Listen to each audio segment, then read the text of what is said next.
guys, thank you for joining me for another video. Today we're gonna be talking about an option called TPC that you can find in Smooth, Matrix, Nexus.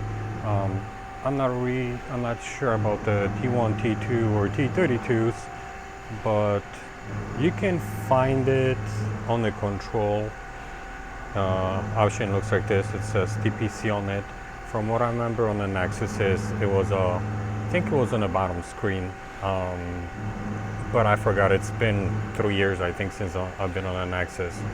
So I created this program really quick. I don't have any part in a machine, but this is a quick program, just a basic facing, OD turning, as you see over here. Okay. I also went into a manual. This is one of the things I actually don't like about Mazak. It's a good thing and bad thing. You do have obviously your menu, some information. You can look up different things. You know, you can go to Mazatrol. You can look up the things with a little binocular icon, and we're gonna look up TPS. TPS. Okay, you can hit find.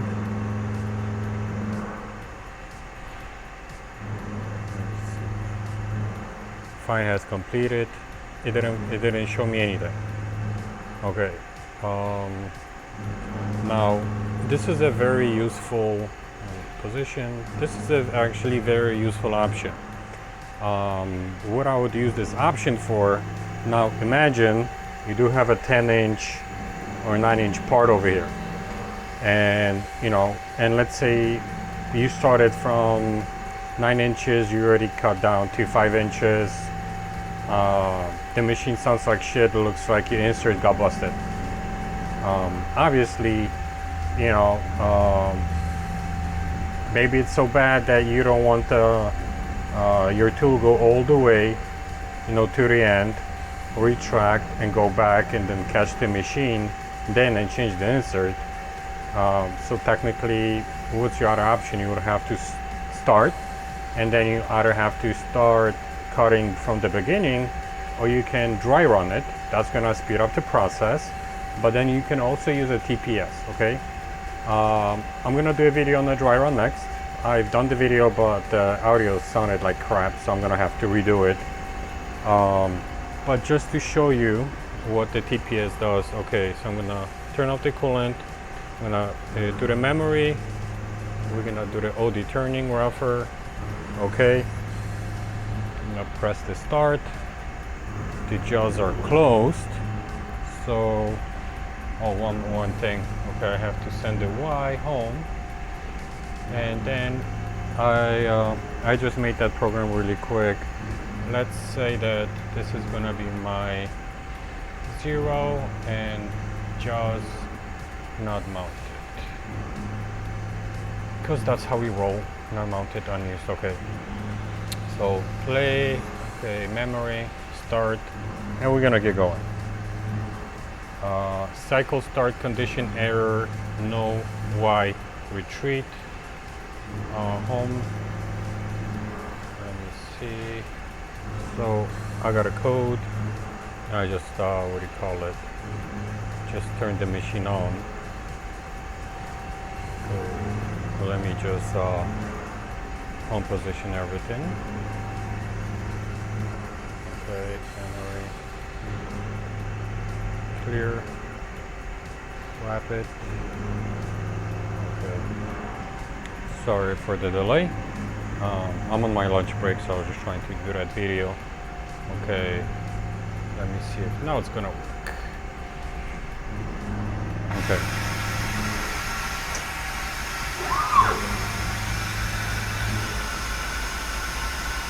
So as we see, okay, the machine's cutting.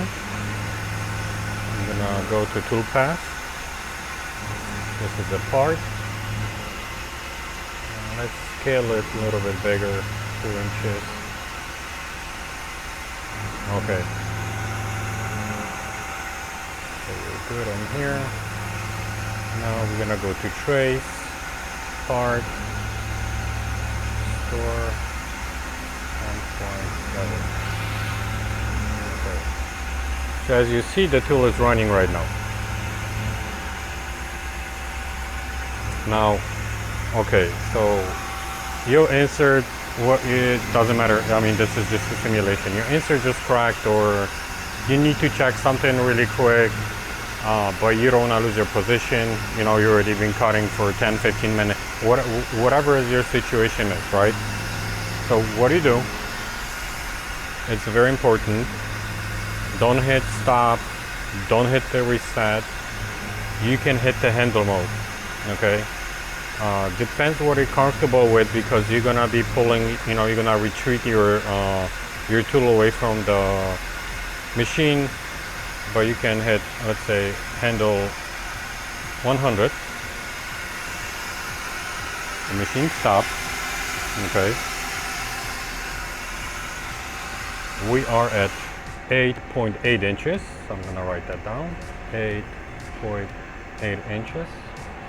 Here we go. Once you put on a handle mode, okay, depends if you wanna go on a Z-axis or do you wanna go up. Well, let's say it makes more sense to, let's say, to go up. So what I'm gonna do is I'm gonna press TPS, okay, TPS 100, and I'm gonna go on a clockwise. We're gonna go up. Okay, so 8.8. Okay, we're not 9 inches. We're at 10 inches. Okay, so let's call it 11. Now, I wanna, let's say, so we picked up on X away from the part. Maybe we wanna go on a Z. So same thing, when you change your axis, press TPS, okay? So you tell the machine, remember these positions. If you do a bunch of positions, X, Z, each time the TPS has to be engaged. Okay, now we're gonna go on a Z. And we're gonna go to 0. Oh, past 0, doesn't really matter, 1 inch. And let's do another move. So we're gonna press TPS again. I'm gonna switch our axis to X, okay, and we're gonna go to, let's say, 11 inches, so 800, and then we're gonna go TPS again. I'm gonna switch to Z, and then we're gonna continue. So we got a little zigzag going on. Now, imagine that, okay, you change your insert and whatnot, and now you wanna go back to the point where you originally started using the TPS option. You're gonna go memory, okay. We're gonna slow down the the rapid to 5%, and look what happens. See, it exactly retreats to the position as it was. The last position is gonna feed into the part. So just so you don't crash into it.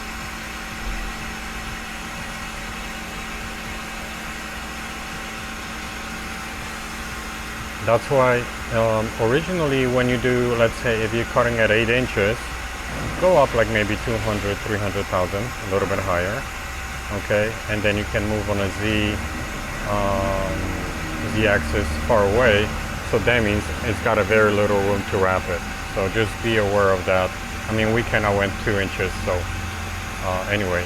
So once it's gonna hit 8.8, as you see, and now it's done, and now it's cutting.